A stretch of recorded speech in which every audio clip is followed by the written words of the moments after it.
Baik, Assalamualaikum warahmatullahi wabarakatuh. Seperti yang sudah saya janjikan sebelumnya ya, bahwa untuk contoh soal akan saya buatkan di video yang berbeda. Nah, di sini saya sudah menyiapkan beberapa contoh soal ya, setiap materi yang sudah dipelajari di materi sebelumnya, yaitu ada induktansi diri, induktansi solenoida, induktansi toroida, induktansi silang tetangga atau induktansi bersama. Nah, langsung saja kita mulai ke contoh soal yang pertama ya, yaitu ini ada contoh soal standar UN dulu ya.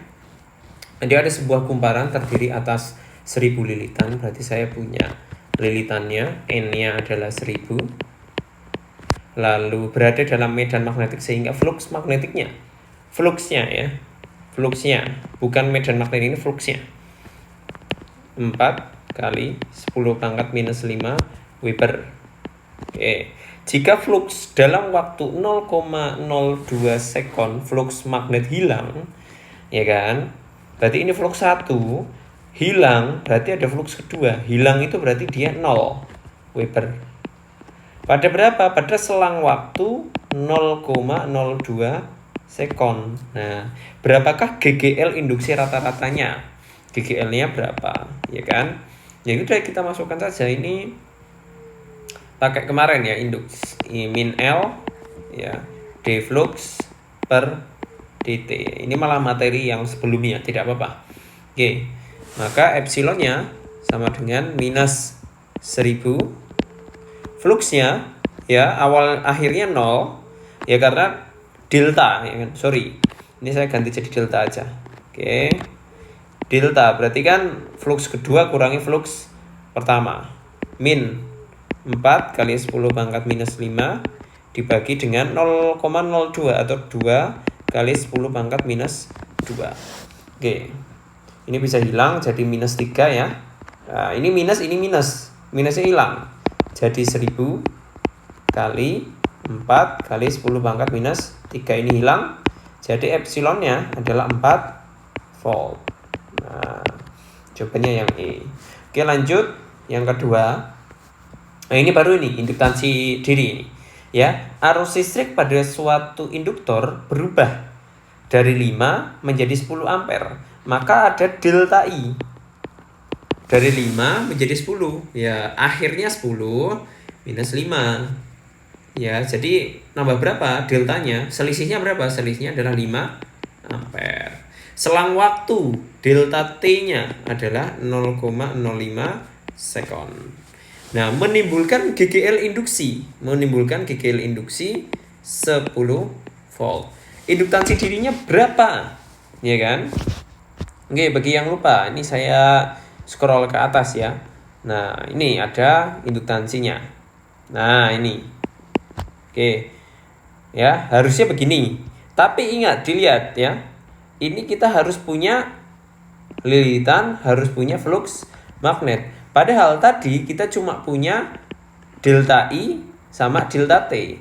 Maka kita pakai rumus yang mana gitu. Sesuaikan aja. Kalau kita punya lilitan sama flux magnet, kita pakai yang langsung ini gitu aja. Tapi kalau nggak ada, ya sudah pakai yang ada GGL-nya yang ini gitu. Sehingga nanti kita pakai rumus yang GGL. GGL minus L delta I per delta T. Yang dicari adalah L-nya. Epsilonnya berapa? Epsilonnya adalah 10 minus L, delta I-nya adalah 5, delta T-nya adalah 5 kali 10 pangkat minus 2 ya. Ini bisa dicoret. Maka 10 pangkat minus 2-nya pindah ke sono ya, dikalikan dengan 10. 10 minus 2 kali 10 sama dengan minus L. Nah, ini tinggal 10 pangkat min 1 minus L. L-nya adalah 0,1. Minus ya sebenarnya. Ya, kalian tahu minus ya seperti kemarin karena ada faktor hukum Lenz itu ya, yang kemarin sudah dijelaskan di video sebelumnya. Maka jawabannya adalah 0,1 Henry. Sudah, seperti itu saja ya. Tinggal disesuaikan. Yang diketahui apa? Ketika diketahui ada lilitan sama flux magnet sama arusnya, maka kita pakai L N flux magnet dibagi dengan arus. Tapi kalau kita ketahui GGL-nya, delta T-nya, delta I-nya, maka kita pakai yang ini ya, penyesuaian saja. Seperti itu. Oke, kita lanjutkan ke contoh soal yang ketiga. Sebuah solenoida, ini ada soal yang keempat ya. Dengan jumlah lilitan 60, N-nya adalah 60, memiliki panjang L-nya 5 cm atau sama aja dengan 5 kali 10 pangkat minus 2 meter. Luas penampangnya ini kuadrat ya. Berarti A-nya itu 1 cm persegi atau sama aja dengan 10 pangkat minus 4 meter persegi. Karena naik 2 pangkat 2. Nah, nilai induktansi dari induktornya berapa? Oke, ini induktansi dari solenoida. Maka L-nya adalah L solenoida. Adalah mu 0 I N per L. Sebentar, saya lihat dulu ya. Oh, N-nya kuadrat, sorry. Oke, mu 0 N kuadrat kali A kali L. Oke. N-nya kuadrat dikali dengan A-nya.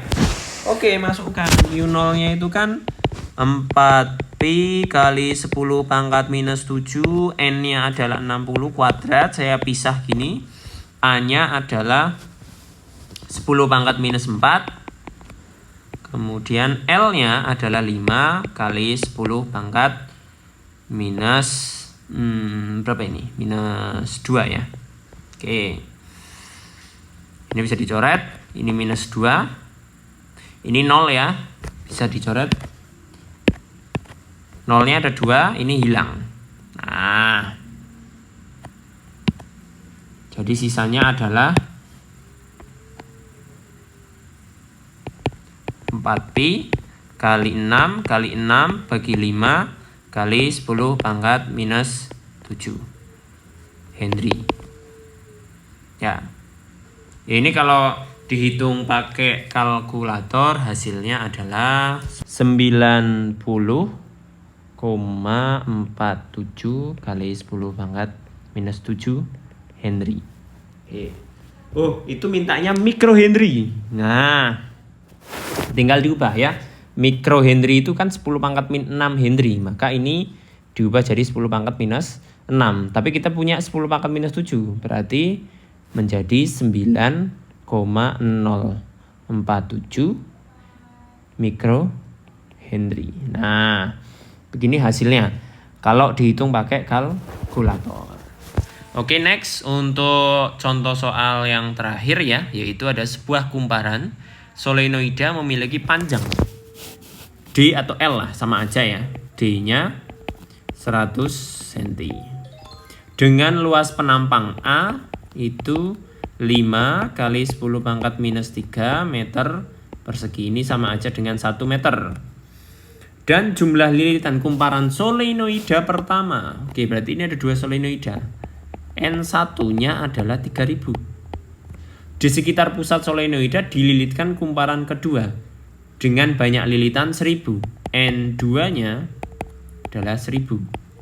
Dilihat, di sekitar pusat solenoida dililitkan kumparan kedua. Berarti dia ditumpuk gitu ya. Nah, kemungkinan panjangnya nanti sama. Oke. Induktansi silang kedua kumparan. Nah, berapa? M-nya. Nah, ini ditanya adalah induktansi silang. M-nya berapa? Mutualnya. Oke. Mutualnya, kalau kalian lupa saya scrollkan ke atas. Nah, ini adalah M. M itu adalah mu 0 kali N1 kali N2 kali A2 dibagi dengan L. Minus ya, enggak minus. Oke, berarti mu 0 kali N1 kali N2 kali A2 dibagi dengan L-nya. Nah, karena dia dililitkan di yang sama gitu ya kan, ini kan dililitkan kumparan kedua di sekitar pusat solenoida, maka kemungkinannya dia ditumpuk. Kalau ditumpuk berarti besarnya A2 itu sama dengan A1 ya kan. Jadi ketika ada lilitan pertama, nah lilitan kedua itu dililitkan lagi. Nah, ya kemungkinan kita anggap A2 sama dengan A1. Sekarang kita hitung. mu0 adalah 4pi kali 10 pangkat minus 7. N1 nya itu 3000, N2 nya 1000, A2 nya itu 5 kali 10 pangkat minus 3 dibagi 1 meter. Oke, ini hilang. 5 nya nggak hilang ya ini ya. Nah, 10 pangkat min 3 dengan 1000 hilang. Kemudian ini tinggal 4pi kali 3 kali 5. 10 pangkat min 7 hilang dengan 0,3. Sisanya tinggal 10 pangkat minus 4 bagi 1. Oke. Ini 5 kali 4 adalah 20. 20 kali 3 adalah 60 pi kali 10 pangkat min 4 Henry. Nah, ini hasil induktansi silangnya. Atau bisa kita sederhanakan menjadi seperti ini. 6 pi, nolnya dipakai ya. 10 pangkat minus 3 Henry. Atau ini sama aja dengan, misal ya kalau ditanya 6 pi kali 6 pi mili Henry, karena 1 Henry itu 10 pangkat min 3 itu kan mili ya. Ya, turun 3 gitu. Oke, nah 1 mili adalah 10 pangkat min 3 Henry. Sekarang yang nomor 2.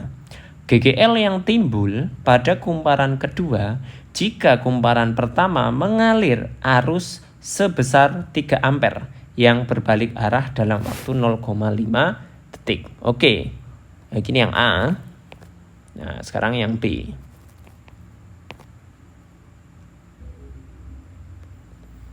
Rumusnya kan GGL itu kita pakai mutual ya, pakai M delta I per delta T.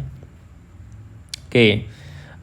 Delta I itu kan ini I2 kurangi I1 per delta T. Nah, oke, sekarang dibaca lagi. GGL yang timbul pada kumparan 2 jika kumparan pertama mengalir arus sebesar 3 ampere yang berbalik arah dalam waktu 0,5 detik. Jadi pertama mengalir 3 ampere, kemudian setelah 0,5 detik itu berbalik arah. Ingat, kalau berbalik arah berarti tandanya jadi minus. Nah, I2-nya itu jadi minus 3 ampere kurangi minus 3 ampere dibagi dengan delta T-nya selama 0,5 detik. M-nya berapa? M-nya tadi 6pi, oke? Min 6pi, ini kan min 3 kali min 3 ampere. Oh, ini ampernya nggak usah masuk. Nah, min 3 tambah min 3. Min 3 itu kan jadi min 6 per setengah ya. Oke, ini minnya hilang. Jadi epsilonnya menjadi 6pi kali 6. Setengahnya naik ke atas jadi 2. Nah, jadi 36pi kali 2 itu sama aja dengan 72 pi volt. Nah, ini besarnya epsilonnya. Kalau kamu masukkan pi-nya silahkan, tidak apa-apa. Pi-nya besarnya adalah 22 per 7. Silahkan dicari. Kalau mau pakai kalkulator boleh, mau pakai hitungan manual juga boleh. Kami persilahkan seperti itu. Nah, ini contoh-contoh soal yang bisa saya berikan. Sering-seringlah berlatih dengan contoh soal yang lain biar lebih mengenal fisika tentunya. Baik, terima kasih. Assalamualaikum warahmatullahi wabarakatuh.